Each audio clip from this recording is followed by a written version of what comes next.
Hello and welcome to T3. Now E3 is without a shadow of a doubt the biggest gaming event of the year, and it's usually the playground for Sony and Microsoft to try and beat Nintendo.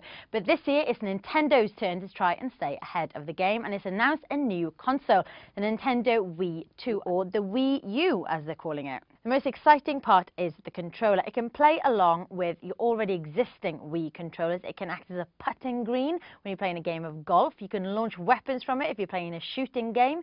You can share your content just by flicking your wrist from the controller and it'll instantly appear on your TV screen. You can even draw on it. It all sounds pretty amazing. Our man Adam Bunger headed out to LA for just 24 hours for an exclusive hands-on with the controller and the console. So Adam, what was it like? The console itself was kind of locked away. It was actually a dev kit build, so it was the bare bones of a Wii with loads of kind of crazy wires and stuff around it. So that's not actually finished yet. But we know some of the specs. Can you give us a rundown on those? Well, it's going to be running on internal flash memory, although we don't know how much. It's got 1080p HD.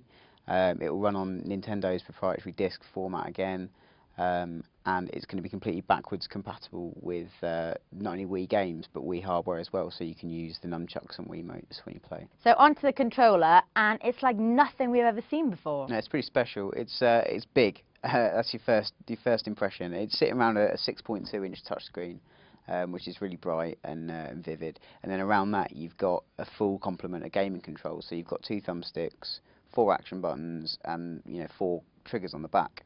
And as well as that, it's all motion sensitive, just like the Wiimote was. What was it like to use? It's better than it looks. It's lighter than it looks, and it's comfortable. I can imagine you'd be able to use it for quite a while, assuming the battery lasts.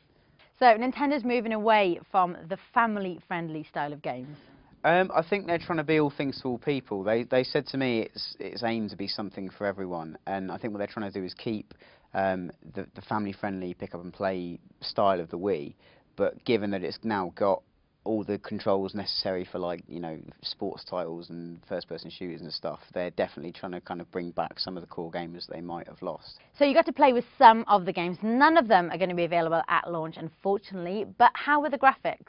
Yeah, no, they're all just tech demos, but they were great. I mean, the graphics, it's hard to tell with Nintendo because they have, even the most graphically kind of hungry tech demo that we saw, still had a bit of Nintendo's cartooniness and a bit of artistic style to it, but it's definitely pretty. And the addition of HD, even though it might be a little bit late to the game, it is a welcome one. Now, Nintendo referred to E3 as the coming out party, not a launch, so we're not expected to see this console or the controller anytime soon, are we?